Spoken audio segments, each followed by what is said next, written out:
महाराष्ट्र प्रदूषण नियंत्रण मंडळाचे अध्यक्ष सिद्धेश कदम पर्यावरण प्रशासनाला नवी दिशा देत आहेत. स्थानिक वास्तवांवर आधारित आणि पद्धतशीर सुधारणा घडवून आणणाऱ्या त्यांच्या नेतृत्व शैलीमुळे धोरण आणि नागरिक यांच्यात प्रभावी दुवा निर्माण झालाय. अशातच आज छत्रपती शिवाजी महाराज जयंती निमित्ताचे औचित्य साधत या महत्त्वाच्या दिवशी एक महत्त्वाचा उपक्रम महाराष्ट्र राज्याचे उपमुख्यमंत्री एकनाथ शिंदे यांच्या नेतृत्वाखाली दापोली येथील सुवर्णदुर्ग किल्ला आणि किल्ला परिसरात शिवप्रेमी संघटना, स्थानिक जनता आणि महाराष्ट्र प्रदूषण नियंत्रण मंडळ यांच्या संयुक्त सहयोगाने स्वच्छता मोहीम कार्यक्रम राबवण्यात आला.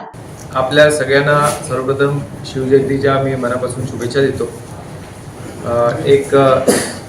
खरं म्हणजे आज एक महत्त्वाचा दिवस आणि या महत्त्वाच्या दिवशी एक महत्त्वाचा उपक्रम जो आदरणीय उपमुख्यमंत्री शिंदेसाहेब यांच्या नेतृत्वाखाली MPCBच्या माध्यमातून आपण पूर्ण राज्यामध्ये जे 11 किल्ले ज्यांना युनेस्कोचा हेरिटेज दर्जा प्राप्त झालेला आहे अशा ह्या 11 किल्ल्यांवर आपण हा राबवत आहोत. त्यातलाच एक भाग म्हणून आज आपण दापोलीमध्ये सुवर्णदुर्ग किल्ला जो समुद्राच्या मध्ये आहे त्या किल्ल्यावर आपण हा उपक्रम हिंदुहृदय सम्राट श्रीमान बाळासाहेब ठाकरे स्वच्छता मोहीम, मानाचा मुजरा हटवूया कचरा असा हा उपक्रम आपण या ठिकाणी आपण राबवतोय. त्याचा आज भाग आपण इथे सुवर्णदुर्ग किल्ल्यावर त्याची आज मोहीमची सुरुवात म्हणता येणार नाही, पण ती मोहीम आपण आज तिकडे राबवली. फक्त आज शिवजयंती आहे त्या माध्यमातून आपण राबवणार नाही आहोत, तर या मोहिमेच्या माध्यमातून हे जे 11 किल्ले आहेत ज्याने युनेस्कोचा हेरिटेज दर्जा प्राप्त झालेला आहे या प्रत्येक किल्ल्यांवर तिकडचे जे शिवप्रेमी आहेत, शिवभक्त आहेत, या सगळ्यांना आपण सोबत घेऊन त्या किल्ल्यांवर स्वच्छता मोहीम असू द्या, त्याचबरोबर पर्यटक जे येतील त्या पर्यटकांना व्यवस्थित ते पर्यटक कुठे पर्यावरणाची हानी होत नाही ह्याची दक्षता घेण्यासाठी आपण शिवप्रेमींना त्यांच्यासोबत एक कोलॅबरेशन म्हणतात, आपण एक कोलॅबरेशन केलेलं आहे.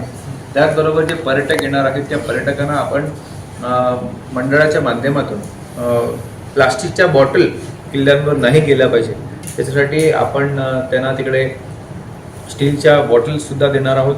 त्याचबरोबर प्लास्टिकच्या पिशव्या ज्या आपल्या राज्यामध्ये 100% बॅन आहे त्या थांबवण्यासाठी आपण कापडी पिशव्यासुद्धा मंडळाच्या माध्यमातून त्यांना देणार आहोत. आपण अनेक वेळेला प्लास्टिकच्या पाण्याच्या बॉटल वरती का जातात, ते वरती पाण्याची सोय नसते, म्हणून आपण पुरातत्व विभाग त्यांच्या परवानगीने आपण प्रत्येक ह्या 11 किल्ल्यांवर एक RO फिल्टर मशीनसुद्धा MPCBच्या माध्यमातून लावणार आहोत. त्याचबरोबर आता आपण हळणे म्हटलं, गाव म्हटलं तर काही सुवर्णदुर्ग किल्ला हळणे गावामध्ये आहे, तर तिकडच्या ग्रामपंचायतीची आपण कोऑर्डिनेट करून जो काही घनकचरा त्या किल्ल्याच्या अवतीभोवती जो तयार होईल त्या हळणे गावाच्या ग्रामपंचायतीची आपण संलग्न तो घनकचरा व्यवस्थापन कशी करायची याची सुद्धा यंत्रणा आपण MPCBच्या माध्यमातून त्या ग्रामपंचायतीने हळणेचं उदाहरण दिलं अशी जे किल्ले आहेत ज्या ज्या ग्रामपंचायतीच्या हद्दीमध्ये येतात त्यांच्यासोबत आपण या सगळ्या गोष्टी करणार आहोत. असे एक आय थिंक 11 उपक्रम आपण या उपक्रमाच्या माध्यमातून या गडकिल्ल्यांवर राबवणार आहोत. पण खरोखरच मी शिंदेसाहेबांचा मनापासून आभार मानेन की ही त्यांचीच कल्पना की जसंच हेरिटेज स्ट्रक्चर प्राप्त झालं त्यांनी मला लगेच फोन केला, अरे सिद्धे तुझ्याकडे MPCB आहे, तू काहीतरी कर, आपण हे गड किल्ले एकदम स्वच्छ केले पाहिजे. आणि त्याच्यानंतर आम्ही आणि आमची टीम सगळी कामाला लागली आणि खरोखरच जे त्याचं जे अनावरण झालं हेही बाळासाहेब हिंदुहृदय सम्राट बाळासाहेब ठाकरे यांच्या जयंतीच्या दिवशी म्हणजे 23 जानेवारीला आपण त्याचं अनावरण केलेलं आहे शिंदेसाहेबांच्या हस्ते. आणि आदरणीय मुख्यमंत्री महोदय सुद्धा त्यांनाही फार अभिमान वाटला की आपण हे गडकिल्ले संवर्धन आणि स्वच्छता मोहीम MPCBच्या माध्यमातून आपण राबवतो. ते झाल्यानंतर आम्ही दुसरा टप्पा जो आम्ही घेतला की त्याच्यामध्ये आम्ही इकडे कृषी विद्यापीठ, आता कृषी विद्यापीठ म्हटलं की जे विषय तिकडे शिकवले जातात विद्यापीठामध्ये, मग ते ॲग्रिकल्चर, फॉरेस्ट्री, फिशरीज हे सगळे विषय कुठे ते पोल्युशनची निगडीत आहेत किंवा एन्व्हायरमेंटची निगडीत आहेत. म्हणून आमचे जे अधिकारी वर्ग आहेत, मी आहे, तिकडच्या युवकांची, तिकडच्या विद्यार्थ्यांशी आम्हाला संवाद साधायचा होता की नेमकं त्यांचे विचार काय आहेत. पण शेवटी तीच पुढची पिढी आहे यांचे विचार मांडणं आणि आमचे विचार एक देवाणघेवाण तिकडे सुद्धा झालं. आणि शेवटी आपण आता पुन्हा या ठिकाणी शेवटी सगळं बॅलन्स करण्यासाठी जे उद्योजक आहे, उद्योजकांच्या समस्या काय आहेत, NPCB म्हणून आम्ही त्यांना काय मदत करू शकतो आणि आम्हाला त्यांच्याकडून काय अपेक्षित आहे की पोल्युशनचं प्रमाण हे 0 झालं पाहिजे आणि त्यांनाही त्यांचा नाहक त्रास नाही झाला पाहिजे. याच्यासाठी आताचेच उद्योग जे होते, मग ते लोटेचे असतील, चिपळूणचे असतील किंवा मग दापोलीचे असतील किंवा मग खेडचे असतील, या भागातले जे उद्योजक होते यांच्याशी आम्ही एक संवाद साधला आणि या संवादाच्या आधारे तर आम्ही त्यांना पुढचे डायरेक्शन देणार आहोत.